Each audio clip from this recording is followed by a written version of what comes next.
찬바람이 등 뒤로 머리칼이 바람에 딸려 쓸린다. 딸리는 머리칼을 따라서 냉정한 달빛이 부서지면서 반짝인다. 등 뒤에 어른거리는 묵직한 존재감에 뒤를 돌아봤지만 아무도 없었다. 앞장서서 걷는 그가 분위기를 잡듯 말했다. 절대로 뒤를 돌아봐선 안 돼요. 이미 돌아봤다, 병신아. 당신은 가짜야. 내가 밝혀낼 거야. 성심정신병원의 복도는 말이 없다. 또 어떤 것이 말이 없을 것 같아? 바로 죽은 사람들이야. 귀신? 내가 당신네 귀신파리에 휩쓸리는 이상한 여자를 보여? 그는 단순한 구조의 복도와 병실을 미로처럼 배회했다. 딱히 걸음이 빠른 탓은 아니나 운 좋게 카메라 스텝들을 따돌렸다. 그에겐 어떤 의미로 성공이겠지. 나를 겁주기 위해 쓰는 게 딱해서 한숨이 나올 지경이다. 당신 같은 사람 흔해요. 나 겁줄 생각 말고 빨리 귀신이 보인다는 증명이나 해봐요. 그는 대답이 없었다. 3류. 내가 만나본 귀신 장사꾼들 중에 가장 형편없는 새끼였다. 지금까지 차례차례 무너뜨린 엉터리들은 그래도 이따위 외진 산속까지 날 이끌진 않았다. 한밤에 정신병원? 기질을 발휘한 점수는 높게 삼아 뒤에서 찰박찰박 맨발이 시멘트 복도를 내딛는 소리가 들렸다. 의심 방구도 없이 뒤를 돌아봤다. 역시 아무도 없다. 어스름한 달빛이 비추는 건 정막뿐. 그를 쓰러뜨린다면 이번이 정확히 10명째. 심령술이란 사기, 영접이란 사기, 액토플라즘, 지방령, 원령. 자신을 무당이라 칭하는 사기꾼, 자기가 퇴마사라고 말하는 사기꾼. 어리석고 순진한 아줌마, 할머니들 주머니에서 쌈짓돈을 빼먹는 더러운 사기꾼. 그도 똑같았다. 그도 그 사기꾼들과 똑같은 소리를 짓거리는 거에 꺼리낌이 없다는 듯 질리지도 않는다는 듯이 말했다. 세상엔 영혼들이 가득해요. 당신들이 파헤치고 싶은 진실은 가까운 데에 있어요. 이렇게 영혼들이 가득한데 왜 저한테만 귀신이 보이냐고 묻지 말아주세요. 저도 잘 모릅니다. 다만 일반인들이 귀신을 접하기 어려운 건 간단한 이유에서예요. 귀신들은 사람들에게 해를 끼치는 존재가 아니에요. 아주 간혹 있는 위험한 귀신들은요, 사람이랑 같아요. 미쳐있는 귀신들만이 사람에게 위해를 가해요. 사람을 공격하고 사람을 증오하고 자아조차 없는 영혼들, 그들만이 우리가 쉽게 상상하는 기존의 귀신이란 건 거짓된 틀이에요. 애초부터 당신들은 오해로 가득한 사람들이라고요. 당신이 만약에 귀신이 된다면 이유도 없이 사람들에게 무슨 영문으로 가해를 하겠어요? 왜 귀신이란 이유로 사람을 겁주고 죽이겠어요? 미치지 않고서요. 그래서 정신병원? 그것도 70년대 세상을 들썩이게 만든 폐병원? 논리가 안 맞지 않아?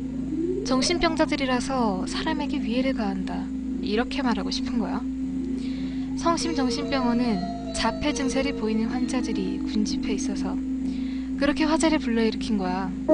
손발도 써보지 못한 채로 의사들의 실험 대상, 마루타가 되었으니까. 오히려 그들이야말로 귀신이 되어서도 아무짝에 쓸모없는 허수아비가 되지 않겠어? 당신 논리라면? 그는 내 말을 받아치기 위해서 말했다. 자폐증은 발작이랑 똑같아요. 그들 스스로도 제어할 수 있는 게 아니에요. 그게 폭발적인 괴성이 되어서 표출되든 이유 없는 폭력으로 표출되든 그들을 제어해줄 사람 없는 이곳에선, 이런 곳에선 만날 수 있어요. 뭘? 우리가 원하는 귀신을? 내가 원하는 건 귀신하고 애틋한 만남이 아니야. 당신의 텅 빈 그 밑바닥이 드러나는 그 순간이야. 복도만 한참 걷는다고 뭔가 달라지지 않아. 그는 쇼를 마칠 생각인 듯 자리에 멈춰섰다. 웃음을 참았다. 왜 멈춰요? 가던 길에 계속 가야 귀신을 만나건 증명을 하건 할 거 아니에요? 그는 뒤돌아보지 않는다. 자신만의 룰을 철저히 지켜야 나를 속일 수 있다고 생각해서였겠지. 그가 몇 번이고 혀에 침을 바르는 듯 입소리가 났다. 그가 뜸을 들이는 것 또한 싸구려 사기술의 일종으로 바뀐 보이지 않았다. 그가 말했다. 길을 잃어버렸어요. 길을 왜 잃어요? 그냥 병원 목도 길이잖아요. 소리를 내서 비웃어야 정신을 차릴까? 당신은 연기력도 없는 사기꾼이야. 뒤돌아보면 안 된다는 이유로 얼굴을 가리고 표정도 다리고. 혹시 스스로가 무서워진 거 아니야? 복도길이요? 우린 지금 복도에 있지 않아요. 우린 한 병실 안을 계속해서 빙글빙글 돌았을 뿐인데. 헛소리 그만해. 난 그런 소리에 겁먹지도 않아. 잡혔어요. 그들이 우리 눈치챈 거예요. 우리가 거슬린 거예요. 위험해요. 돌아가야 돼요. 돌아가야 하는데 길을 찾을 수가 없어요. 길이라면 제가 안내할게요. 병원 전문가세요. 내가 말하자 그가 앞을 본 채로 손을 허덕여서 내 팔을 찾았다. 허둥대는 손이 슬쩍 가슴에 닿았다. 귀신보다 당신의 그 어설픈 연기가 더 소름끼치는 것 같은데. 절대로 뒤돌아보면 안 돼요. 여기서 기다려요. 무슨 일이 있더라도 절대로 뒤돌아보면 안 돼요. 기다리라고 말하더니 복도를 가로질렀다. 복도로 그의 뜀박질 소리가 가득히 울렸다. 그런 식으로 도망칠 필요도 없잖아. 뻔뻔한 새끼. 카메라맨들과 만나서 이만 자리 좀 떠야겠다. 그를 상대하는 건 시간 낭비였다. 이번 촬영이 내 평생 사상 최악으로 낙인 찍히게 될 것이다. 남들에게 뭐라 설명하면 좋을까? 주머니에서 스마트폰을 꺼냈다. 도대체 카메라맨들은 다 어디로 사라진 거야? 액정의 불빛이 밝은 탓에 복도를 다 비칠 것만 같았다. 눈이 찡그려진다. 슬슬 전화번호의 스크롤을 내려서 카메라 감독에게 전화를 건다. 전화가 그냥 끊겨버렸다. 액정을 다시 내려다보니까 안테나가 하나밖에 서있지 않았다. 스마트폰을 하늘로 들었고 앞으로 한 발짝 두 발짝 하면서 안테나의 수신율을 확인했다. 안테나는 늘어나긴커녕 오히려 수신 불능 지역이라면서 X자를 그린다. 전화가 불통이자 의심스러운 병원 복도의 길이 눈에 찬다. 씨발 새끼. 그렇다고 여자를 혼자 두고 도망쳐? 귀신은 믿지 않는다. 한밤에 폐병원에서 홀로 남아있는 건 꺼림칙하다. 이따금 병원 밖에 나무들이 가지를 흔든다. 그 외에는 벌레 한 마리도 울지 않는다. 절대 뒤돌아보면 안 돼요. 나를 혼자 버려두고 그런 소리라면 내가 겁낼 줄 알지. 난 겁이 안 난다고. 겁 안 낼 거야. 등 뒤로 또 맨발이 찰박찰박 시멘트 복도길에 내딛는다. 그가 뒤를 돌아보지 말라고 해서 뒤를 안 돌아보는 건 아니다. 그저 이 병원을 빠져나가야겠기에 습한 방풍기와 끝도 없이 내리는 이 정적이 기분 나쁘기에. 그래서 앞으로만 걸었다. 소리쳐 불렀다. 감독님, 어딨어요? 대답은 없다. 내 외침이 복도를 울린다. 앞으로 소리 지른 내 목소리가 메아리 쳐서 내 등 뒤로 다시 돌아왔다. 감독님! 어디 계세요? 감독님! 정문으로 가려면 뒤로 돌아가는 게 빠르다. 내가 뒤로 돌아가지 않는 건 그가 뒤를 돌아오지 말라면서 겁을 줬기 때문이 아니다. 내가 뒤를 돌아보지 않는 이유는 찾았어요! 출구해요! 등 뒤로 고함이 들렸다. 사기꾼의 목소리다. 눈을 옆으로 째렸다. 스마트폰을 꺼내서 시간을 확인하니까 4시 39분. 그가 돌아오기를 기다리는 편이 좋겠다고 생각했다. 움직이지 않고 있었다. 그저 그가 내게 찾아오는 게 빠르겠다는 생각일 뿐 다른 이유는 없다. 나는 겁나지 않으니까. 나는 겁먹지 않으니까. 생각보다 시간이 걸린다. 이렇게 느껴서 액정을 다시 켰을 때는 4시 42분이었다. 뭐가 이렇게 오래 걸려? 등 뒤의 존재감이 아까보다 명확했다. 계속해서 들려오던 무색의 정막이 시간의 흐름에 따라서 점점 무거워지고 있었다.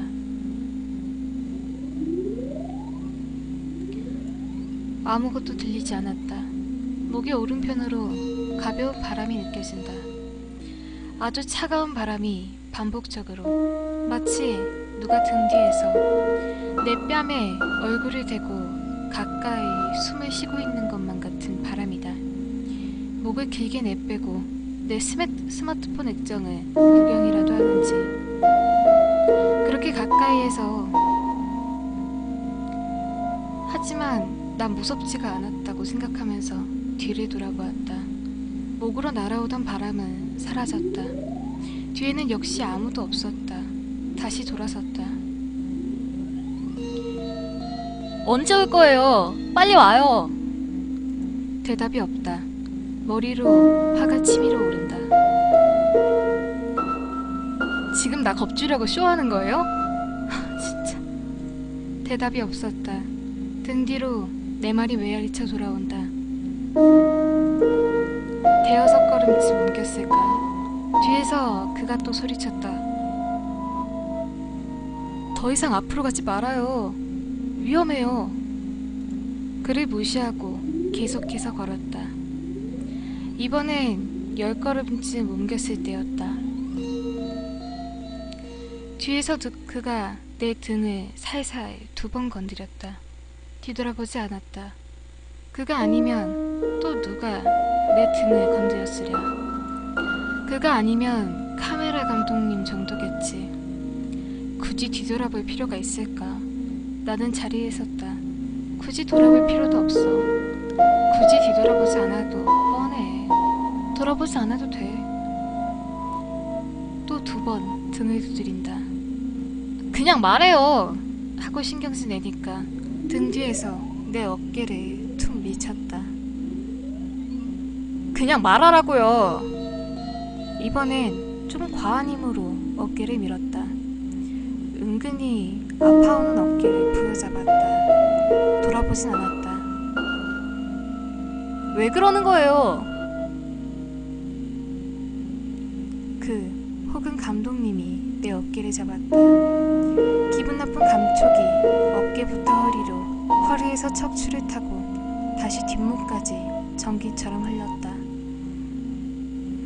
티셔츠 위에 손에서 온기도, 그렇다고 냉기도 느껴지지 않았다. 손이 다가오면 그때 일으켰을 미미한 공기의 움직임도 없었고, 팔이 움직이면서 들렸을 옷의 부비적거림도 들리지 않았다. 그냥 말하라고요. 어깨를 부여잡은 손이 나를 흔들었다. 밀치듯. 어깨가 밀릴 때마다 뒷목이 꺾였지만 뒤를 돌아보진 않았다. 몸이 흔들리는 만큼 점차 분노의 수위가 차올랐다. 그만해. 대답이 없다. 그만하라고 개새끼야. 대답이 없다. 뒤에서 사기꾼의 목소리가 들려온다. 아주 멀리서 소리치듯 먼 곳에서. 그만 걸어가요. 이제 그만 걸어가요. 어깨를 쥔 왼손이 나를 흔들 때마다 몸이 한 발씩 앞으로 내딛어지고 있었다. 뒷목이 꺾이면서 뒤를 돌아보고 본 충동이 들었다. 뇌리를 스치는 단어가 하나 있었다. 폐병원으로 모두를 불러내고 카메라맨들까지 매수해서 내게 복수를 하고 싶은 것일지도 몰라. 모두가 짜고 지금까지 내게 밥그릇을 빼앗겨온 사람들이 합심해서 날 무너뜨리려고 하는 거야. 지금까지 내가 해온 것과는 반대로 귀신을 증명하는 대신에 날 겁줘서 울음이라도 터뜨리려고 작정한 거야. 그래, 이거 몰래카메라라고. 그래서 이렇게 기를 쓰고 겁을 주는 거야.